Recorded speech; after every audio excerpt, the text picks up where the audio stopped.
कार्यक्रम से जुड़े हुए हैं। मैं उनको बताना चाहता हूं कि उत्तर प्रदेश गन्ना शोध परिषद शाहजहांपुर द्वारा प्रत्येक मंगलवार को सायं 4 बजे गन्ना खेती के समसामयिक विषयों पर आधारित कार्यक्रम का प्रसारण किया जाता है, जिसमें हम प्रत्येक मंगलवार को एक नए विषय के साथ, एक नए विशेषज्ञ के साथ आपसे रूबरू होते हैं।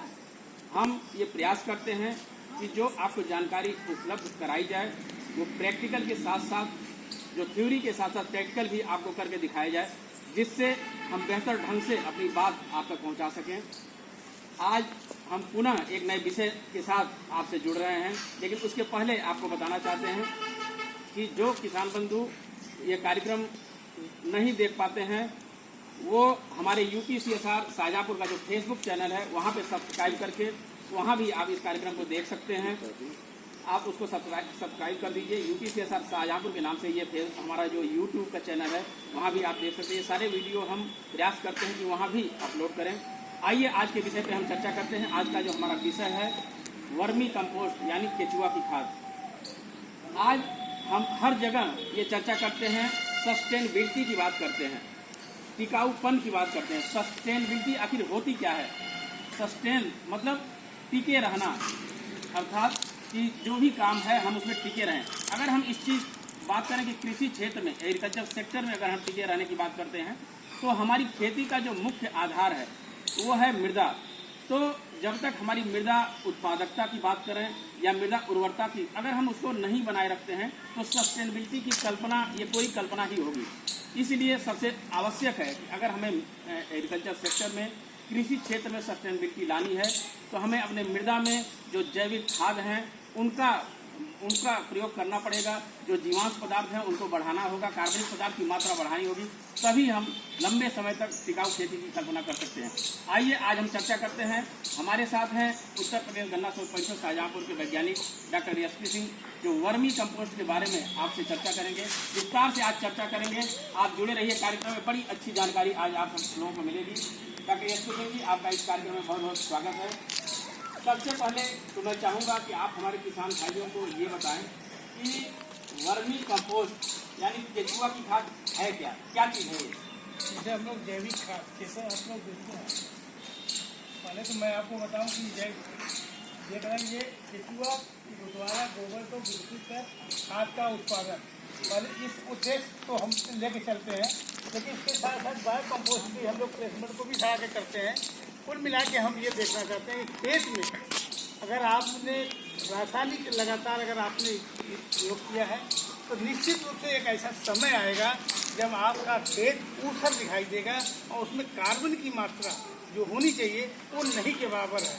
इसलिए आवश्यक है जैविक खाद, जैविक उर्वरक, इसकी चर्चा होती है। इसलिए चर्चा होती है कि खेत को हम बनाए रखें, मृदा का स्वास्थ्य हम स्वस्थ रखें, क्योंकि मृदा का अगर स्वास्थ्य अच्छा है तो निश्चित रूप से आप अच्छी खेती कर सकते हैं। बिल्कुल, या इसको अगर हम इस रूप में कहें या दूसरी भाषा में कहें तो ये कह सकते हैं, अगर हम लगातार रासायनिक उर्वरकों का प्रयोग कर रहे हैं तो एक समय ऐसा आएगा कि आज जो हम रासायनिक जितनी मात्रा में प्रयोग कर रहे हैं, अगर हम उसका दोगुना प्रयोग करते हैं तो भी हमारी उपज में कोई वृद्धि नहीं होगी। एक्चुअली हुआ क्या है कि एक दूसरे का कंपटीशन लोग करते हैं। किसान भाई हमारे सोचते हैं कि उनकी खेत कैसे हरी दिखाई दे रही है, हमारा क्यों नहीं दिखाई दे रहा है। एक दूसरे को देखा देखी लोगों ने रासायनिक उर्वरकों का इस्तेमाल जो लगातार अंधाधुंध जिसको कर सकते हैं हम लगातार किया, कारण मिट्टी खेत ऊसर होता जा रहा है और जो कार्बन की मात्रा इसमें होनी चाहिए थी वो नहीं के बराबर, काफ़ी नीचे हो गया है।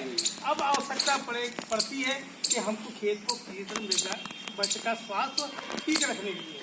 इसलिए कि स्वास्थ्य अगर आप सही रखेंगे तो कोई भी खेती आप कराएंगे अच्छी आप उत्पादन ले सकते हैं। अब बात आती है वर्मी कंपोस्ट की। हमने आपसे चर्चा किया कि वर्मी कंपोस्ट क्या है।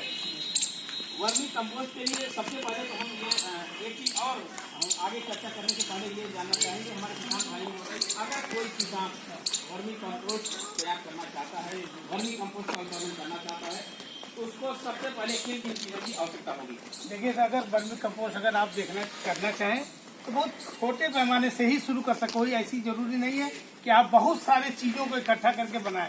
आप सबसे पहला आपका एक सेट बना लें। आप ऊपर सेट चाहिए, 3 सेट देख सकते हैं किसान भाई जी, 3 सेट चाहिए। ये 3 सेट की आवश्यकता होती है। इसका कोई और ऐसा माध्यम हाँ, है है। 3 सेट थोड़ा सा अगर किसी कोई किसान भाई खर्ची रहा है, अगर क्या इसका कोई और विकल्प है? पेड़ के नीचे छाए में भी आप कर सकते हैं। जी। और नीचे आप देखेंगे प्लेटफार्म जो आप बना रहे हैं, ये देख रहे ये हैं, सीमेंटेड प्लेटफार्म है, सीमेंटेड प्लेटफार्म है। तो इसकी जगह पे क्या कोई और विकल्प है? अगर इसका- मान लीजिए हम अपने लागत को कम करना चाहते हैं, ये बहुत तो कोई और विकल्प बहुत है? अच्छा तरीका है। ये प्लास्टिक की सीट आती है, जी। उसमें मुश्किल से 2-2.5 हजार रुपए की पड़ती है, एक 5-6 साल आराम से चल जाता है। वो प्लास्टिक की सीट पे पूरा आपको इसी नक्शे में, जैसे आपको सीमेंट का नक्शा दिखाई दे रहा है कि बना प्लेटफार्म, सेम यही तरह आपको प्लास्टिक की सीट पे दिखाई देगा। उसमें आप गोबर जो है डाल के केचुआ खाद बना सकते हैं। जिस तरीके से किसान भाई अब ये गमलों में जो ग्रो बैग आ रहे हैं, उसी तरीके से ये वर्मी कंपोस्ट के लिए भी आते हैं जी। और उसमें भी इसका वर्मी कंपोस्ट का उत्पादन बिल्कुल कर सकते हैं। अब बात आती है डॉक्टर से कैसे इसको तैयार किया जाए। बड़ी विस्तार से आप हमारे किसान भाइयों को बताइए ताकि उनको बेहतर ढंग से हम समझा सकें कि वर्मी कंपोस्ट कैसे तैयार किया जाता है। ये देखिए ताजा गोबर आपको दिखाई दे रहा होगा। या तो ताजा गोबर आप प्लेटफार्म पे रख लें, अन्यथा कहीं बाहर आप रख के 8 से 10 दिन तक आप इसको रख लेंगे, तो आप देखेंगे इसको ठंडा करते हैं। अच्छा, ताजा गोबर को डॉक्टर ताजा गोबर इसलिए हम नहीं इस्तेमाल करते हैं क्योंकि केचुआ इतना टेम्परेचर होता है कि केचुओं को ज्यादा मरने का चांस होता है, इसलिए हम इसको 8 से 10 दिन पानी डाल के इसको ठंडा करते हैं। हम ताजा गोबर ले आते हैं और जी। ला करके यहाँ रख के 8 से 10 दिन 8 से 10 दिन रेगुलर हम वाटर पानी देते रहते हैं। पानी देने के बाद आप देखेंगे 8 से 10 दिन के बाद ठंडा हो जाएगा। अब आपको ये लगेगा कि इसमें केचुआ डाले जा सकते हैं, यानी इसमें सर्वाइव कर लेगा केचुआ। इसके लिए जरूरी है कि केचुआ हम इसमें आराम से नहीं डॉक्टर, एक चीज और मैं अभी केचुआ डालने से पहले मैं नहीं बोलिए। किसान भाइयों को बताना चाहूंगा। मैं ये गोबर, ये कच्चा गोबर है और पहले तो हम उसमें आपको कितना हम केचुआ मिलाएंगे? पहले हम आपको बता दें पहले इसका नियम क्या है। इसका नियम यह है कि 1 से 1.5 फीट ऊंचा और कम से कम 2.5 से 3 फीट चौड़ा। ये आप लोग किसान भाई देख सकते हैं कि इसकी जो चौड़ाई है ये 2.5 से 3 फीट है करीब। बस ये 3 फीट चौड़ाई है और ये जो सीमेंटेड ये बना हुआ है इसकी करीब 1.5 फीट इसकी गहराई अगर देखें तो 1.5 फीट इसकी गहराई है और लंबाई इसकी लंबाई आप देखना चाहे 15-20, ये हमारा 20 फीट का है। ये 20 फीट लंबाई है। हम इसी की अगर बात करें जी। ये हमारा 20 फीट लंबा है और 1.5 फीट गहरा है और 3 फीट चौड़ा है। इसमें कितना एक बार 9 में से 10 कुंटल गोबर हमारा इसमें आ जाता है। अच्छा, एक बार में 9 से 10 कुंटल गोबर आराम से, यानी 1 टन गोबर आराम से इसमें आ जाएगा। और इसके लिए 1 किलो केचुआ, अच्छा एक टन कच्चे गोबर के लिए 1 किलो केचुआ। केचुआ अगर आप डाल देंगे तो निश्चित रूप से आपको 1.5 से 2 महीने के अंदर ये जल्दी जल्दी सड़ाएगा भी और केचुआ का मल्टीप्लाई बहुत तेज होता है।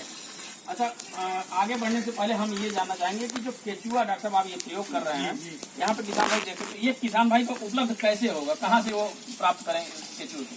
ये केचुआ IBRI बरेली में भी है, अच्छा, वहाँ पे भी उपलब्ध है? यहाँ लखनऊ में भी है, NCR में भी है। हमारे यहाँ भी शुरू हो रहा है, अब केचुआ बेचना शुरू करेंगे, समय लगभग आ गया है। ये केचुआ जो है आपके इसमें बेड में 1 किलो केचुआ बहुत है। अच्छा, इसको मिलाने का तरीका क्या होगा डॉक्टर साहब? कैसे इसको केचुए को हम इस कच्चे गोबर में ये मिलाएंगे? देखिए ऊपर से डालते जा रहे हैं, ये धीरे धीरे धीरे धीरे अंदर, ये 10 मिनट के अंदर सब चला जाएगा केचुआ अंदर। पानी बंद कर दो। तो ये ऊपर से केचुआ डालते चले जाएंगे और 10 मिनट के अंदर आप देखेंगे सारे केचुए अंदर चले जाएंगे। ये केचुए अंदर चले जाएंगे जी, और ये फिर अपना काम करना शुरू कर देते हैं क्योंकि भोजन इनको जैसे मिलेगा तो फिर ये अंदर अपना भोजन खाने का कार्यक्रम शुरू करते हैं। और जो भी इसके अंदर अब इसके आगे की प्रक्रिया, ये हमने इसमें केचुआ इसमें मिक्स कर दिया, इसके बाद आगे की जो प्रक्रिया डॉक्टर साहब? अब केचुआ जो है अब ये अपना काम करना शुरू कर देगा। करने के बाद क्या करेगा, ये नीचे पहुंच के जब खा के जब अच्छा, एक चीज आगे बढ़ने से पहले डॉक्टर साहब ये मैं जानना चाहूँ, किसान भाइयों के मन में भी ये जिज्ञासा होगी, केचुआ ये किस तरीके से जो कंपोस्ट बनाता है वो किस तरीके से तैयार करता है? ऐसा है कि जैसे ये नीचे जब आप देखते होंगे बरसात का समय में, तो जमीन पे आपको एक ऊपर से देखते हैं जैसे सेवैयां जैसे देखते हैं मिट्टी के ऊपर, ऐसे लगता है जैसे किसी ने सेवई बनाया हुआ है। यानी ऊपर का मिट्टी जो नीचे की मिट्टी ऊपर करके और पूरा का पूरा ऐसा लगेगा जैसे कि उपजाऊ बना एकदम उपजाऊ। और मिट्टी जो होती है इतनी सॉफ्ट होती है, इतनी मुलायम होती है कि उसमें सारा नाइट्रोजन, फास्फोरस, पोटास, यानी कि जो भी एलिमेंट होने चाहिए सारे के सारे इसमें 16 एलिमेंट आपके तैयार है। एक तरीके से केचुआ जो है इसको खाने के मल मूत्र वगैरह जो भी करके और अपने मलमूत्र के रूप में इसको निकालता है। और जो निकालता है वही ये खेत में काम आता है, जो कार्बन की मात्रा बढ़ाने की को उपजाऊ बनाता है। आगे की प्रक्रिया डॉक्टर सिंह आपसे जानना चाहेंगे। अब वही चीज करने के बाद आप देखेंगे 15 से 20 दिन के बाद, अच्छा, केचुआ मिक्स करने के 15 से 20 दिन बाद 20 दिन बाद आप देखेंगे ये पोजीशन हो जाती है लगभग, ये देख रहे हैं, ये लगभग आपका निकल जाता है। 15 से 20 दिन बाद जो हमारा कच्चा गोबर था वो इस रूप में हो जाता है। ये केचुआ देखिए आपको दिखाई दे रहा है, यहाँ पे स्पष्ट देख सकते हैं किसान भाई। 15 से 20 दिन का ये है गोबर जो है। 15 से 20 दिन के बाद ये गोबर अपना केचुआ काम करना शुरू कर दिया है। ठीक है, इसी तरह से ये अच्छा, क्या हम वहाँ से जैसे हमने केचुआ उसमें मिला दिया तो क्या इसकी पलटाई भी करते हैं या एज इट इज वैसे ही रहने? उसको भी बता रहे हैं, जैसे ये कर लिया मैंने। हाँ। अब इसके बाद तुरंत आप इससे आएंगे, इसको आप पलटे। यहाँ पे मैं डॉक्टर सिंह आपसे जानना चाहूंगा कि इसको जब हमने केचुआ मिला दिया तो 15 से 20 दिन तक क्या इसको पलटना है? 15-20 दिन के पहले नहीं पलटना, कुछ नहीं करना है, बस आपको 40 दिन 41 दिन तक पानी आपको देना है। अच्छा, कंटिन्यू पानी इसलिए देना है ताकि ये सरवाइव कर करें, केचुए अपना काम करें, भोजन अपना बनाएं। और 40 दिन के बाद आप देखेंगे जो आपको मैंने दिखाया 25 दिन के बाद, उसमें केचुए पूरे विधिवत अपना काम कर चुके हैं। 50-40% वो डिकम्पोज कर चुका है। अब आप ये देखिए, ये इसको हम पलट देते हैं। पलटने का, हाँ जी हाँ। ये कितने दिन बाद की प्रक्रिया है? ये कम से कम ये भी 15-20 दिन के बाद क्या ये भी प्रक्रिया है। 20 दिन बाद केचुआ डालने के 20 दिन बाद हम ये देख रहे हैं, केचुआ देख रहे हैं आप लोग, पूरा पूरा स्पष्ट दिखाई दे रहा है। ये देख सकते हैं किसान भाई, छान लेते हैं, जब आपको दिखाएंगे। ये छानने के बाद ये देख रहे हैं एक लेयर दिखाई दे रहा है। ये केचुआ छानने के बाद ये थोड़ा सा बचा है, इसको छोड़ देंगे तो ये केचुए धीरे धीरे इसके अंदर अपने आप ये डिकम्पोज करना शुरू कर देता है। इसमें हमको अलग से कहीं कुछ नहीं डालना है, सारे केचुआ अपने आप दिखे पहुंच गया है और ये डिकम्पोज करना शुरू कर दिया है।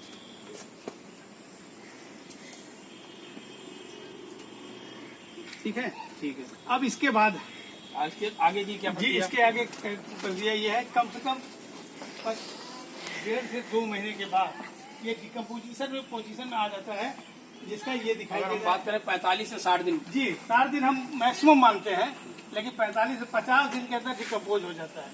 लेकिन मेरा ये मानना है कि कम से कम आप 2 महीने तक इसमें रखें।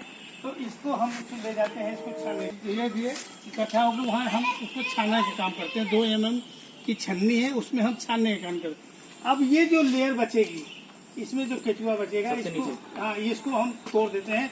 जो मैंने आपको दिखाया था तो वो किनारे पड़ा हुआ है। अच्छा। और वो गोबर के अंदर अपने आप ऑटोमेटिक भोजन के रूप में लेना शुरू कर देगा, क्योंकि यहाँ भोजन मिल नहीं रहा है। तो केचुआ एकदम छोटे हो गए हैं, पतले हो सिकुड़ गए हैं, और जब भोजन मिलेगा तब वो अपना काम करना शुरू करेगा।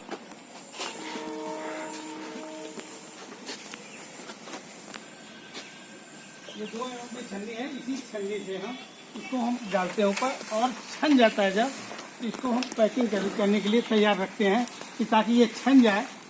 और छनने के ये इस पर्पज से छानते हैं कि इसमें केचुआ अगर हो तो बाहर आ जाए। हमारे देखिए, पहले बताया मैंने, एक लेयर जब निकालते हैं ऊपर से तो ये छान लेते हैं। छानने का मतलब ये होता है ऊपर से जब लेयर निकल जाए तो केचुआ रहने का चांस नहीं रहता है।